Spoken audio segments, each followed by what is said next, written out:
sisipa na naman ang katatawanan dahil sa mga nagwawalang toro at naninipang kabayo. Ewan ko lang kung bakit lakas ng trip ng mga taong ito na sumusugod at nakikipagsabayan sa mga bruskong at moo.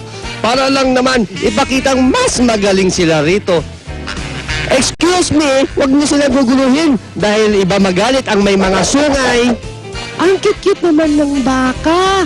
Ay, ate, tignan mo nga kung lalaki o babae. Ay, lalaki. Hindi babae. Baka bakla. Tignan ko nga. Hindi ako bakla! Hindi ako bakla! Hindi nga ako bakla. Ang rodeo ang isang pinakamalupit na trip ng mga taong walang magawa sa buhay. Sa gawain ito, iwasang magsuot ng boots na maraming borloloy. Ito kasi ang dahilan kung bakit sumabit ang paa ng lalaki ito. Palibhasa, metrosexual. Pero minsan, may advantage din ang maarting boots dahil napapanatili kanyang huwag mahulog sa kabayo. Tulad na lang ng lalaking ito na may imported cowboy boots galing Marikina.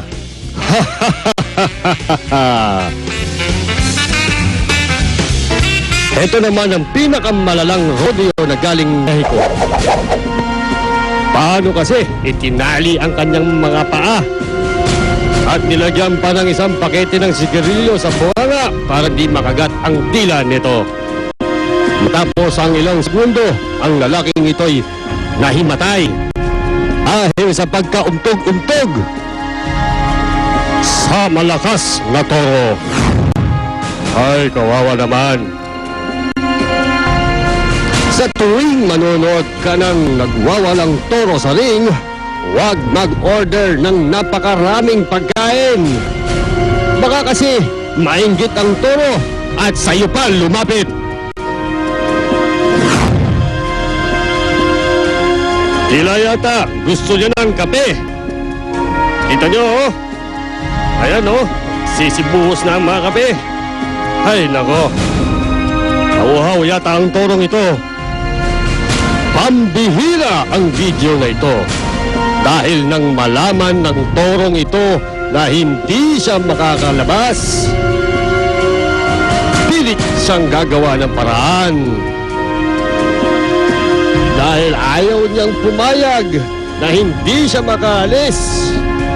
Nagkakagulo na ang lahat.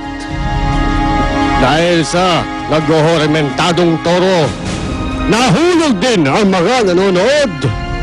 Ang isang lalaking ito gusto ring makaalis.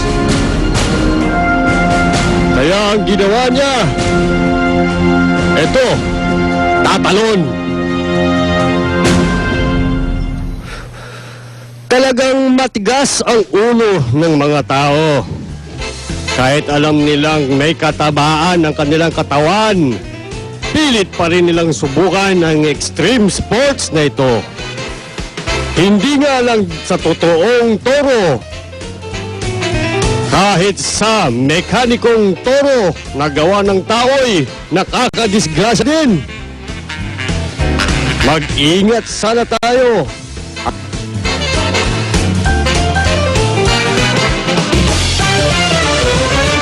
Ay, Doggy, ang bait-bait mo, Doggy. Pero may kuto ka sa ulo. Ang mga tao daw ay galing sa unggoy. Ang ganun? Ate! Ay! Hindi ako ate mo! Ay! Tao ako, hindi unggoy! Ah, anong klaseng hayop ba ito? Ay ko! Ouch! Inagat ang kamay ko! Ouch! Pwede ba tanggalin to? Paano ba natin tatanggalin yan? Pakibaba dyan, baba mo dyan. Aray ko! Hawakan mo to, tatanggalin ko. Paano ko lumawakan dyan Nandito yung aray ko. Pakihawak ka sandali at tutulungan natin to.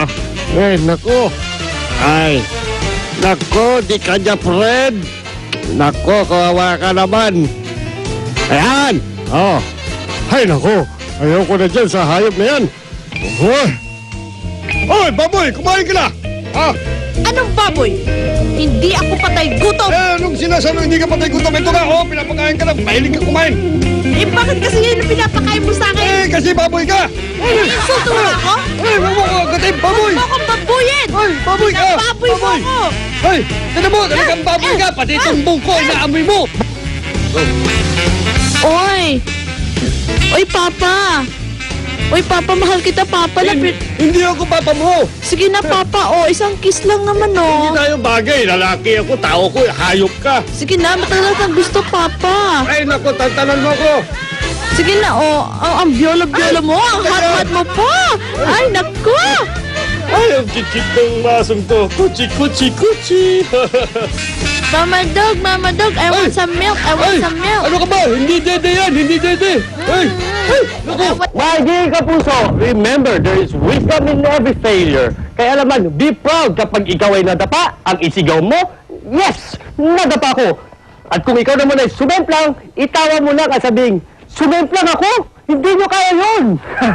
Lagi naman tandaan, ang bawat pagkakamali ay hindi kamalasan dahil ito ay daan para ikaw ay maging maswerte at matagumpay sa inaharap.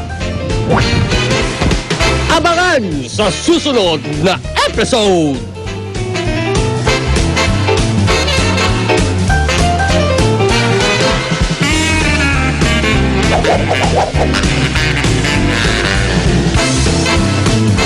Yes!